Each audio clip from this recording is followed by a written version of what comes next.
Hey, friendo, Steve here. And Larson. And welcome back to Going In Raw News Brief. You got so much wrestling to watch tonight, man. Let's get right into this. Larson, what's in the news? Got some sad news to start. During the course of this week, you know, we heard about Shad Gaspard going missing while swimming off Venice Beach. Sadly, this morning, his body was discovered. This is from KTLA. Quote, a body discovered early Wednesday morning along Venice Beach has been identified by authorities as that of former WWE star Shad Gaspard, who disappeared while swimming in the ocean Sunday. Officers were notified of the discovery just before 1:30 a.m. by a citizen who reported finding a body near 27th Avenue at an oceanfront walk. And the LAPD stated in a news release, police held a news conference early Wednesday morning to announce the discovery, but not initially identify the person. An investigator from the LA County Coroner's Office later identified the body as Gaspard's and notified next of kin, the news release stated. So this was, once, you know, when the Coast Guard had sort of called the search off, even the initial report seemed pretty grim in terms of his odds of being found alive. This is pretty sad. I imagine the family really probably, pretty devastated, but at least they will have the closure of having the body and having a proper burial and knowing, for sure that this is the case as opposed to, him being lost out at sea. That's small consolation, but yeah, there is at least that. Of course, the wrestling community has been pouring their hearts out over Twitter, and obviously our hearts go out to the family of Shad Gaspard. Really sad. Yeah. Moving on, Ember Moon. More kind of bad news here for her. Is saying that her injury could be potentially career-threatening on last night's WWE Backstage. Ember Moon, who's recuperating from an Achilles injury, mentions that the injury may bring her in-ring career to an end. She said this: the more and more I sit back and look at everything I've done and what I would redo, I think more about my injury currently and realizing that I may have a career-ending injury. I'm coming back from the hardest injury, and I might not have a chance to redeem myself of all the things that I wanted to do and all the things that I wanted to do in my future. It's so hard to think back and regret when I try to look forward.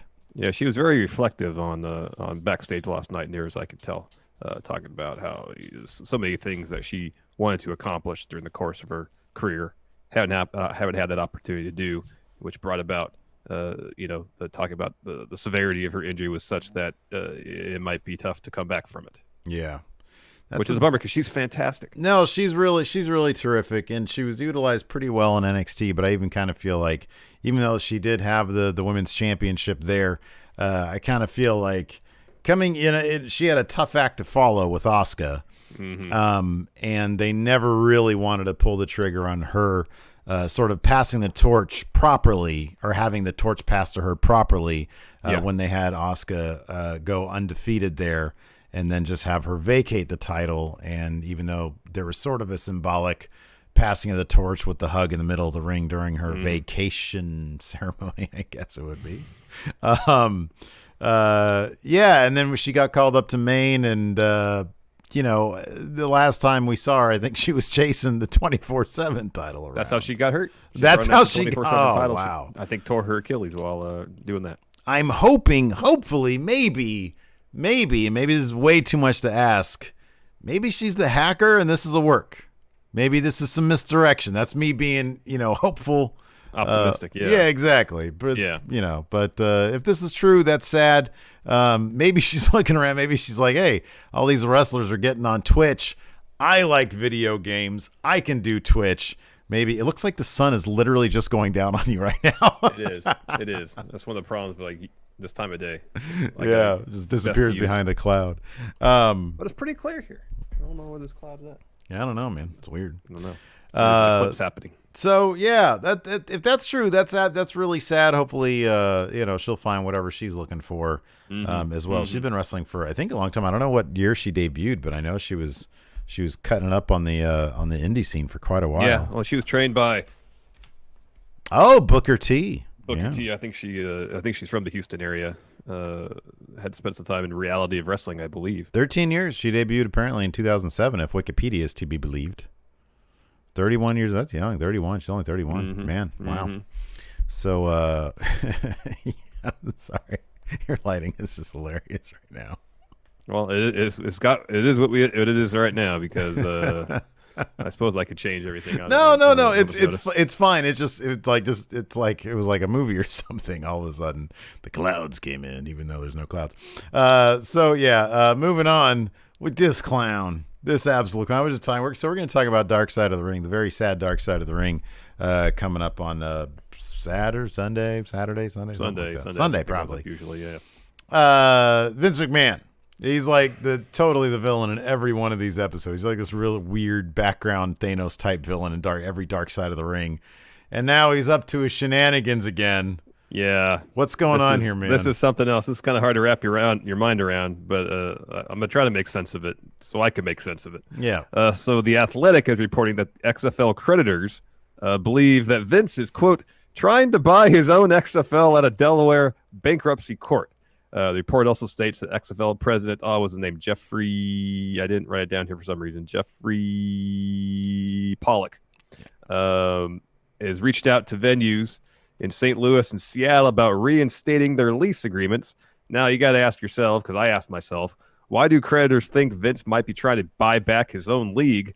Well, apparently there's a proposal amongst the bankruptcy stuff that says somebody is going to pay $3.5 million in refunds to season ticket holders, but the creditors are stating that this payment is, quote, being sought to further the efforts of the debtors controlling equity holder / secured lender, Vincent McMahon, to acquire the debtor at a fire sale price. So I guess the idea is like if I'm guessing Vince pays this, settle that debt, then somehow he has he could get the league or something. I don't know exactly how it works. So he spent his own money to form Alpha Entertainment. Yes. And then restarted the XFL, yes. Which then restarted the XFL, filed bankruptcy so that Vince wouldn't be personally liable for that. For the debts, yes. And now when the XFL, yes. It goes into bankruptcy, which is usually where people can come in and buy the assets to pay the creditors. And one of the people trying to come in to buy the asset of the XFL is Vince McMahon himself. Correct. That's what it seems like. At least that's what creditors seem to think.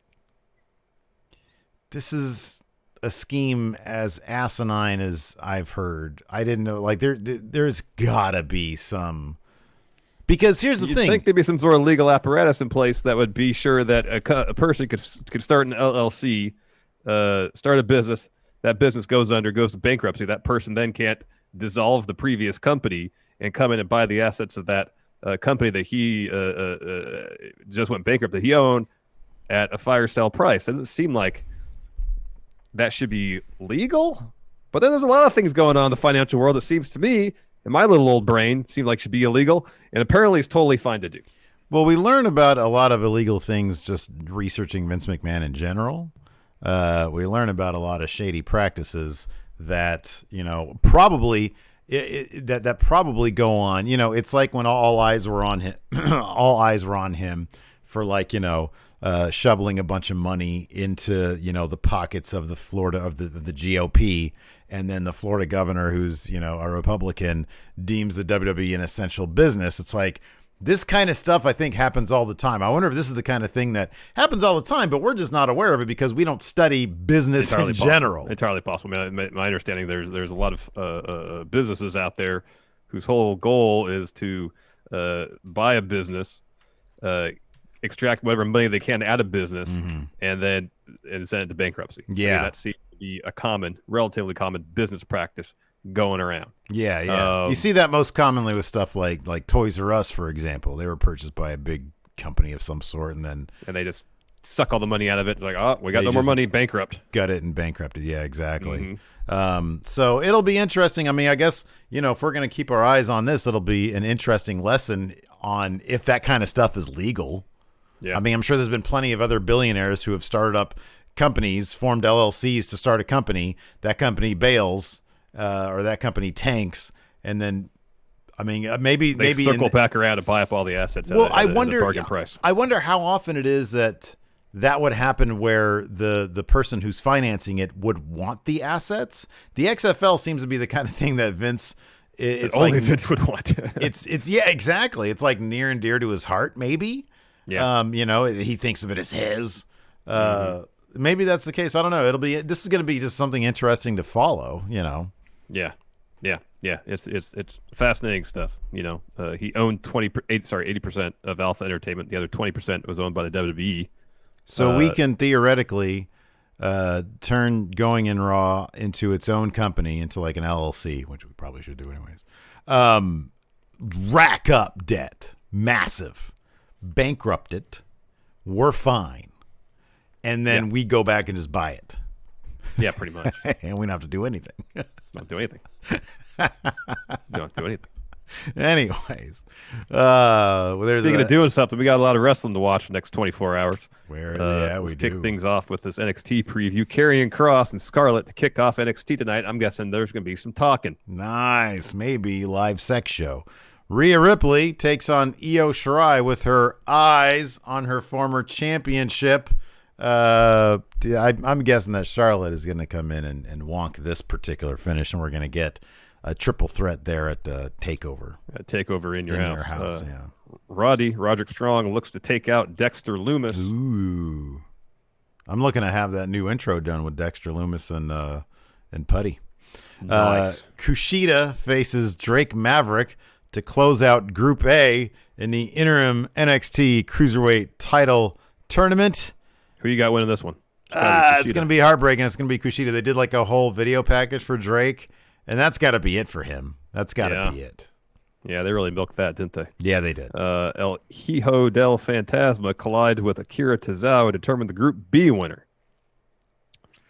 What's Akira's record right now? I believe they're both 1-1. Okay, Phantasma's going to win that then.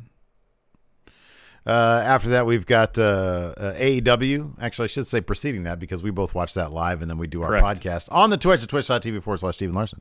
So check that out tonight. It's a go home to Double or Nothing, and in fact, on Friendo Club TV today, we fantasy book the worst possible Double or Nothing. I can't wait to see that. You can get there at patreon.com/Stephen Larson by becoming a Twitch sub or by joining us on the YouTube as a channel member. Click the join button. Tonight, Mox is taking on the number 10. AEW's like Sesame Street now. The number 10. Sammy Guevara taking on Matt Hardy. That should be good. Arn Anderson and Jake the Snake Roberts, they go face-to-face in an interview. This is probably going to be segment of the night. This is probably going to be great, man. Almost definitely going to be segment of the night. Stuff. Orange Cassidy versus Ray Phoenix. I wonder, how's Orange Cassidy's head? Did he find it after it was kicked off? Did he find it? Then he put it back on. Yeah, right? And then finally, Nyla Rose and Britt Baker take on Hikaru Shida and Statlander, the alien. So that'll be fun. Nyla, I hope they give a mic to Nyla Rose. She's terrific. I know. I found your kendo stick, bitch. I eat bitches like you for breakfast. Anyways, that's it for what is this news brief? Thanks everybody for tuning in. We appreciate it. Till next time, we'll talk to you later, bitch. All right.